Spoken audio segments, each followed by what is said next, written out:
പശുവിന് മാത്രമല്ല പാറ്റയ്ക്കും തീറ്റ കൊടുത്ത് വളർത്തുന്നവരുണ്ട്. സീലിംഗ് കമന്ററി ആരംഭിക്കുന്നു.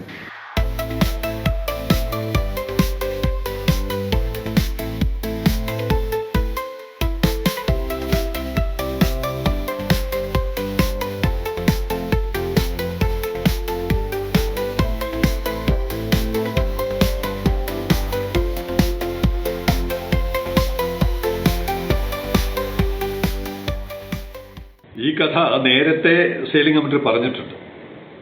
പാറ്റയ്ക്ക് തീറ്റ കൊടുക്കുന്ന കഥ പറഞ്ഞിട്ടുണ്ട്. എനിക്ക് നല്ല ഓർമ്മയുണ്ട്.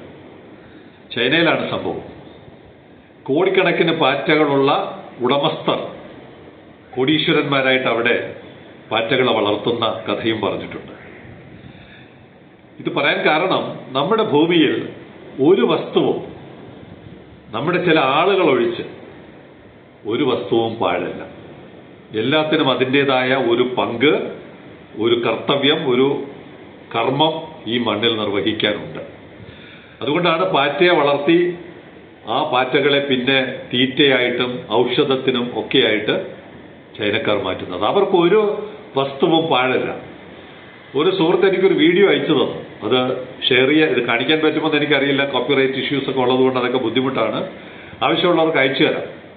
അവിടുത്തെ സ്കൂളുകളിലെ കുട്ടികളുടെ വേസ്റ്റ് അവർ കഴിക്കുന്നതായിട്ട് അറിയാമല്ലോ, എന്തോ ചെറിയ അവശിഷ്ടങ്ങളെല്ലാം വെറുതെ വലിച്ചെറിയാൻ അവർ സമ്മതിക്കുന്നില്ല. അതിനൊരു ബിൻ അവിടെ വെച്ചിട്ടുണ്ട്. ആ ബിന്നിൽ അവരതുകൊണ്ട് തട്ടിയിടുന്നു. അതിൽ നിന്ന് എണ്ണയും മറ്റു വസ്തുക്കളും അരിച്ചെടുക്കും. ആ എണ്ണ ഉപയോഗിച്ച് ബയോഡീസൽ ഉണ്ടാക്കും. ചൈന പോലുള്ളൊരു മഹാരാജ്യത്ത് നടക്കുന്ന കാര്യങ്ങളാണ്. അവർ ഈ പാറ്റയും ഈ മാലിന്യവും എല്ലാം വീണ്ടും വീണ്ടും വാല്യൂ അഡീഷൻ നടത്തിയാണ് അവർ ഈ രാജ്യത്തെ വളർത്തി ഇത്രത്തോളം വലുതാക്കിയിരിക്കുന്നത്. ഈ പാറ്റാക്കഥയും ഈ കുട്ടികളുടെ ഭക്ഷ്യവസ്തുവും പറയാൻ കാരണം തുർക്കിയെ, ചൈനയല്ല, ഇത് തുർക്കിയിലെ കഥയാണ്. തുർക്കിയെ bans pouring used oil into sinks under new rules.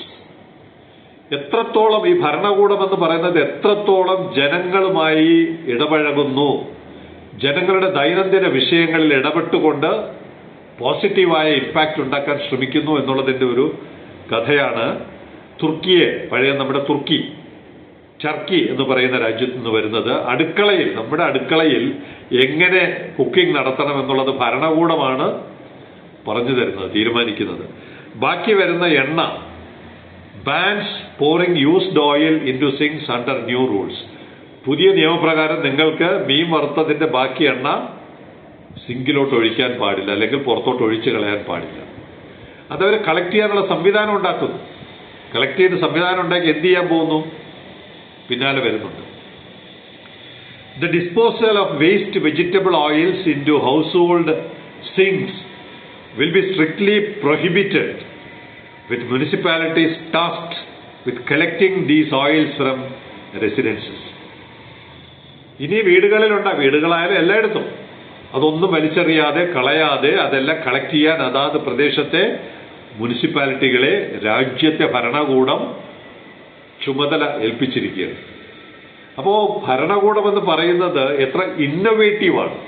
ഓരോ കാര്യങ്ങളും എത്രത്തോളം ലളിതമായി ജനങ്ങളുടെ ക്ഷേമത്തിന് വേണ്ടി അതിൽ നിന്ന് വാല്യൂ ആഡഡ് പ്രൊഡക്ട്സ് ഉണ്ടാക്കി, GDP-യിൽ വർധനവുണ്ടാക്കി, തൊഴിലവസരങ്ങൾ ഉണ്ടാക്കാനുള്ള അവരുടെ ശ്രമം നമ്മുടെ നാട്ടിൽ അത് കളക്ട് ചെയ്ത് എന്താണ് ചെയ്യാൻ പോകുന്നത്? Collected waste oils will only be sent to licensed bio refineries and vegetable waste oil transfer points and will be used in the production of biodiesel and sustainable aviation fuel. SAF, വിമാനം പറത്താനുള്ള ഇന്ധനം ഉണ്ടാക്കുന്നത് എവിടെ നിന്നാണ്? നമ്മുടെ ചാള, മത്തി വറുത്ത എണ്ണയിൽ നിന്നാണ്. അങ്ങനെ പാഴാക്കി കളയാനുള്ളതല്ല അതെന്ന് പുതിയ കാലത്തിന്റെ പ്രത്യേകതയായിരിക്കാം. പെട്രോളും ഡീസലും ഒക്കെ വരവ് കുറയുമ്പോൾ ഓരോരുത്തരും അവരവരുടേതായ രീതിയിൽ ഈ ക്രൈസിസിനെ എങ്ങനെ അതിജീവിക്കാം എന്നുള്ള പരീക്ഷണം നടത്തുകയാണ്. തുർക്കി അടുക്കളയിൽ കയറി ചെന്നുകൊണ്ടാണ് അവിടുത്തെ പ്രസിഡന്റും പ്രധാനമന്ത്രിയും ഭരണകൂടവും ഒക്കെ സമൂഹത്തെ കൈപിടിച്ച് നടത്താൻ ശ്രമിക്കുന്നത്. ഒരു രാജ്യത്തെയും പൗരൻ എന്നുള്ള നിലയ്ക്ക് ജോലി ചെയ്യുക, ശമ്പളം എടുക്കുക, വാങ്ങി ഭക്ഷിക്കുക. ഞാനും എൻ്റെ ഭാര്യയും മക്കളും, പണ്ട് ബജാജ് സ്കൂട്ടറാണ് പറഞ്ഞത്, ഇപ്പൊ മാരുതി കാർ എന്ന് വേണമെങ്കിൽ പറയാം. അങ്ങനെ അവസാനിക്കാനുള്ളതല്ല ഒരു സമൂഹത്തിന്റെ ഉത്തരവാദിത്വം. ഒരു പൗരനും ചെയ്യേണ്ട കടമയുണ്ടെന്ന് ഭരണകൂടം അവരെ ഓർമ്മപ്പെടുത്തുകയാണ്. Home owners are required to deliver used frying oils, cooking oils and vegetable oil residues to municipal collection system. ഇത് വീടുകളിൽ നിന്ന് പുറത്തു വരുന്ന ഇത്തരം യൂസ്ഡ് ഓയിൽ മുഴുവൻ മുനിസിപ്പാലിറ്റിയുടെ സംവിധാനത്തിലോട്ട് കൊടുക്കേണ്ടത് പൗരന്റെ കടമയാണ്, ഉത്തരവാദിത്വമാണ് എന്ന് ഭരണകൂടം നിഷ്കർഷിച്ച് അവരെ കൊണ്ട് കാര്യങ്ങൾ നടപ്പിലാക്കിക്കുകയാണ്. ഏതൊക്കെയാണ് ഓയിൽ എന്ന് അവർ പറയുന്നത്? All vegetable oil packaging including sunflower, olive, corn and hazelnut oils will carry the warning, do not pour used oils into the sink. നമ്മൾ വാങ്ങുന്ന ക്യാനിലും അല്ലെങ്കിൽ പൗച്ചില്, പ്ലാസ്റ്റിക് കവറില് ആ കമ്പനികൾ നിർബന്ധമായിട്ടും ഇങ്ങനെ അടിച്ചിരിക്കണം. നമ്മുടെ കേര പാക്കറ്റ് വരുമ്പോൾ കേരയുടെ മുകളിൽ എഴുതിയിരിക്കണം, നിങ്ങൾ ഈ എണ്ണ വെറുതെ വേസ്റ്റാക്കി കളയരുത്, മുനിസിപ്പാലിറ്റി ഏൽപ്പിക്കണം.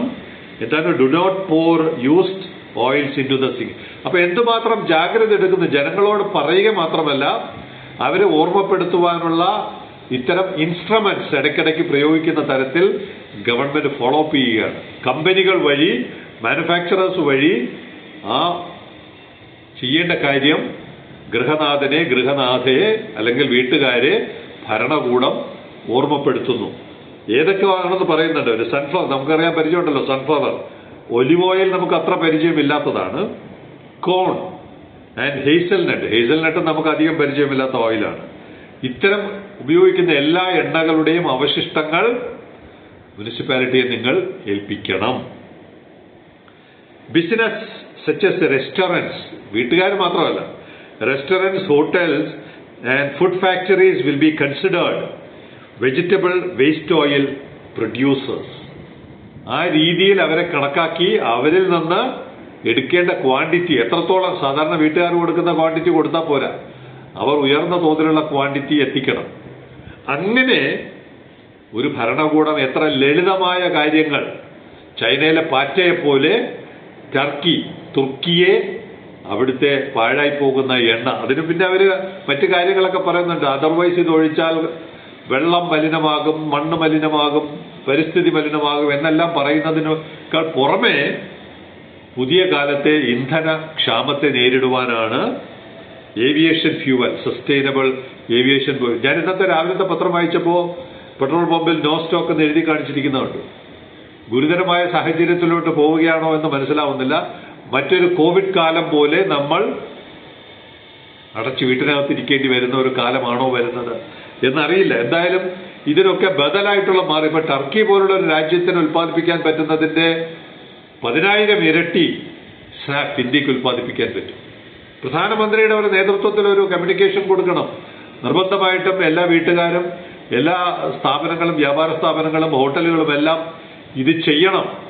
ചെയ്താൽ മാത്രം പോലും ഇത് കളക്ട് ചെയ്യാനുള്ള സംവിധാനം, ഒരു സപ്ലൈ ചെയിൻ കൃത്യമായി രൂപപ്പെടുത്തിയാൽ ഏത് രാജ്യത്തെക്കാൾ വലിയ തോതിലുള്ള ഉൽപ്പാദനം സാഫ് ആയാലും ബയോഡീസൽ ആയാലും നമുക്ക് നിർവഹിക്കാൻ കഴിയും എന്നുള്ളതാണ്. ഇപ്പൊ നമ്മൾ കൊല്ലത്ത് ഇന്നലെ പേര് പറയാൻ വിട്ടുപോയി, സരിത മാഡം, അവിടെ നേതൃത്വം കൊടുക്കുന്ന ഒരു സരിത മാഡമുണ്ട്. കൊല്ലത്തെ കണ്ടല്ലോ, അവർ 20 കിലോ, അവരതിന്റെ വെയിറ്റ് പോലും അവര് കണക്കാക്കി വെച്ചിരിക്കുകയാണ്. 20 കിലോ ഓർഗാനിക് വേസ്റ്റ് കൊണ്ടുപോയി ഇട്ടിട്ട് അത് പ്രോസസ് ചെയ്യാൻ വീണ്ടും പൈസ മുടക്കുന്ന ഒരു കഥ കഴിഞ്ഞ ദിവസം റിപ്പോർട്ട് ചെയ്തിരുന്നു.